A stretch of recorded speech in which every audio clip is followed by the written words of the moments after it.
Hey everyone! Today we will be kicking off a series about the making of the Harry Potter movies. Of course, we'll start with the first movie, Harry Potter and the Philosopher Stone. If you want to be notified when the other movies are covered, make sure to subscribe and hit the bell for notifications. Let's dive in. Mr. Radcliffe. Yeah.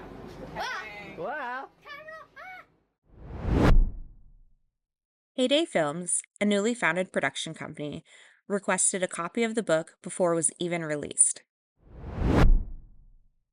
After a year of negotiations, David Heyman and Warner Brothers acquired the rights to Philosopher Stone and the following books in the series. Ironically, the deal was finalized on the day Harry Potter and the Sorcerer Stone book was released in the US.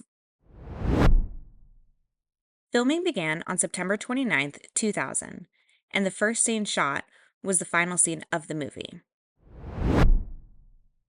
17-year-old David Holmes was hired as a stunt double. Not only was he doing stunts for the film, but he was also paired up with Daniel Radcliffe to help him become stronger and look more heroic while in action. Daniel Radcliffe wears green contacts during the first shot, and Emma Watson wears false teeth. Unfortunately, they both had bad reactions, so the contacts and the teeth were tossed out. And which ones are these, Emma? These are teeth number 3, and I think these are the best. After filming at the train station, the production moved to Alnwick Castle to film the flying lessons. Here, Daniel Radcliffe would reunite with actress Zoe Wanamaker, whom he had previously worked with on the TV movie David Copperfield. Within the first 2 weeks of filming, Daniel Radcliffe would break out in spots on his face. It turned out the original glasses he was given were made of nickel, which he had an allergy to. Hagrid had a body double named Martin Bayfill. He was taller than Robbie Coltrane and would be used for filming at a distance, like when walking with Harry or in the Forbidden Forest. A lifelike mechanical head was created for him to wear, and a suit that made him 24% larger. A series of schoolrooms were set up at the studio, and tutors came in so all the child actors could complete their schooling while filming. Despite having a fear of heights, Matthew Lewis would ride a broom attached to a crane and also dropped onto crash mats for his fall from the castle scene.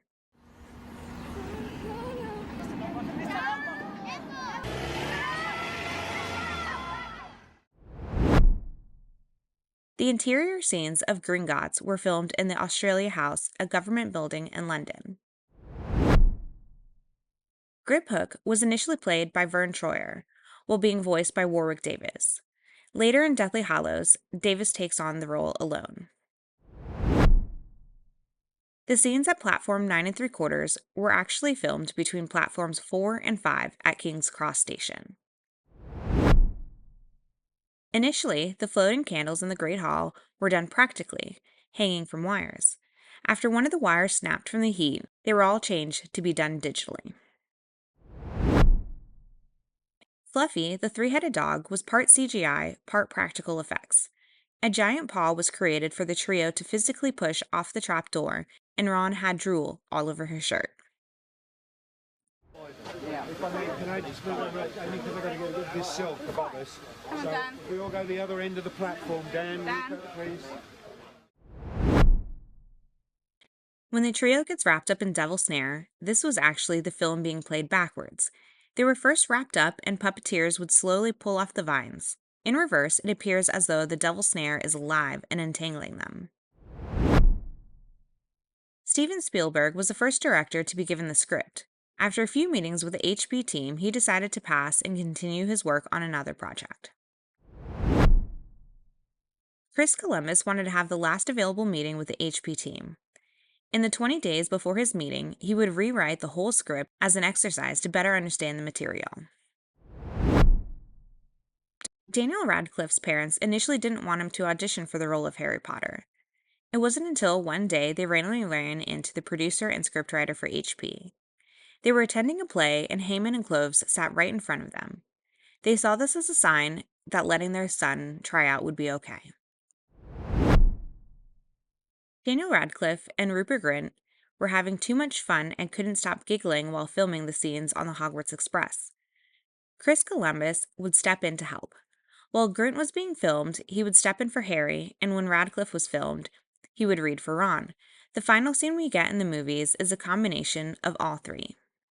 I got a whip. I'm not sure that's the image that Harry should be giving off. Now to all your young viewers out there, get a snake and turn it into a whip. And for the other viewers, get a mouse trap. Darling, don't put it on your nose. You're going to move all your makeup. During filming, the children were allowed to be on set for 9.5 hours. 3 hours were for schoolwork, an hour for lunch, and they had 15-minute breaks every hour, so they only had roughly 4 hours each day to film. JKR made a hand-drawn map of Hogwarts' exterior for the production designer Stuart Craig. It would become an essential part of the planning of the school's layout. McGonagall's classroom and corridors were filmed in the Durham Cathedral. 3 to 4 cameras would be used at once to record each scene. This is why, when watching the movie, it jumps back and forth from face to face. They would splice them together with what reactions worked best. The library scenes were filmed at Duke Humphrey's branch of the Bodleian Library in Oxford.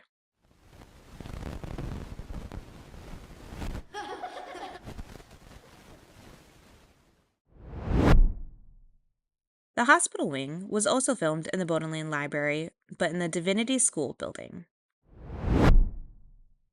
While creating the look for the students at Hogwarts, they tested a uniform and a robe combo, as well as regular clothes and a robe combo. The uniform tested better, and this would be used. JKR admitted that she didn't imagine them in uniforms, which might be why in later films we see a more lax look. Tom Felton was tested as Harry Potter and Ron Weasley before landing the role of Draco Malfoy. Mice were given to Fiona Shaw, the actress who played Petunia Dursley, so the owls would look at her rather than the camera. The exterior shots of Privet Drive were initially filmed in a real neighborhood, while the interior shots were filmed in the studio. They eventually recreated Privet Drive in the studio for the ease of filming.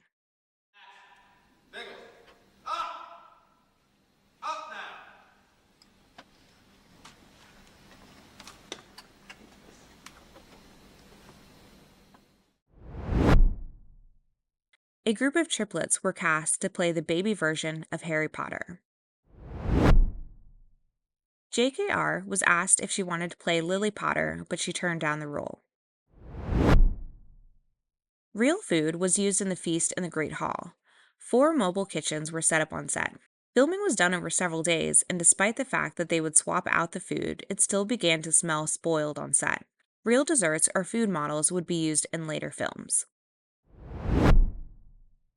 It took around 9 months to land on costume designs for the Hogwarts ghost. Rick Mayhall was cast as Peeves the Poltergeist. The first cut of the movie, which ran 3 hours long, included his scenes. Unfortunately, the test group thought it was too long, and Peeves was cut out while shortening the film.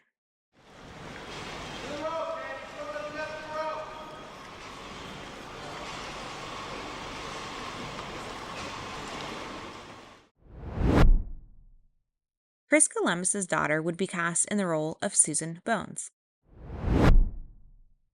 Tom Felton's grandfather played a Hogwarts employee. During a meeting with the costume designers, JKR mentioned that Dumbledore loved clothes, so several outfits were created. Designer Makovsky stated that she thinks he had more clothes than anyone else in the film. The troll in the bathroom was a combination of CGI and practical effects. Martin Bayfill, Hagrid's body double, wore troll trousers to represent its legs. A rig was made to swing the club, and an animatronic was used for the knocked-out troll on the ground. All other parts of the movement were done with CGI. Leavesden Studio, which would become a permanent home for Harry Potter, used to be an aircraft factory. During the early days of filming, it was noted that it had a leaky roof and was not soundproof to the point of hearing cars and planes outside. Oh, Dave, look, I want to punch his hand for the camera. No, it's hers. Oh, can you go on? Yes! Yes! See that? Champion, alright, here we go. That's mine! That's a free one. That? Yeah. You can see hourglass-shaped system in the Great Hall that records the house points. It was filled with thousands of glass beads in the 4 house colors. The amount they needed to purchase for the films caused a national shortage in England. The moving staircases actually moved.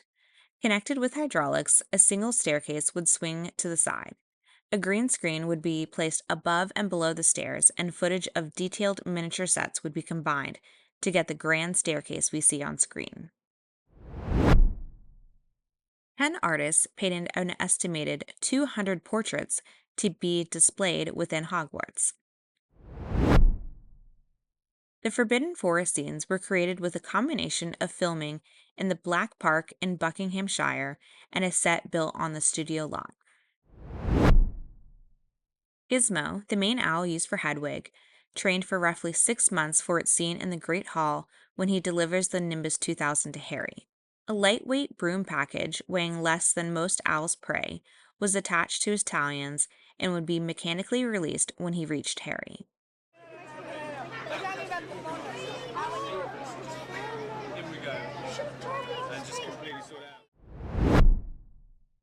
The gray tabby cat who played McGonagall's Animagus form was named Mrs. Peahead. Warwick Davis would have to spend around 4 hours in the makeup department to be transformed into Professor Flitwick each day he was filmed. When Daniel Radcliffe found out he was cast in the role of Harry Potter, he was allowed to stay up late that night to watch Fawlty Towers as a treat. The show starred John Cleese, who would also go on to join the HP films. Bonnie Wright as Ginny Weasley wasn't supposed to have any speaking lines in this film, but Chris Columbus let her sneak in a "good luck" when Harry was about to run at platform 9 3/4. Warner Brothers initially wanted to turn Harry Potter into an animated series. Thankfully, JKR vetoed this decision, and we got the 8 amazing films we have today. So there you have it, 50 behind-the-scene facts about Harry Potter and the Philosopher's Stone. Hopefully, you've learned a few things about the movie. Let me know in the comments if you know any other fun facts. Thank you for listening and making it to the end of the video. If you enjoyed this video and want to support the channel, please consider giving a like and drop a comment. You can also subscribe for more videos. I'll be back again soon with another video, but until then, keep enjoying the magic.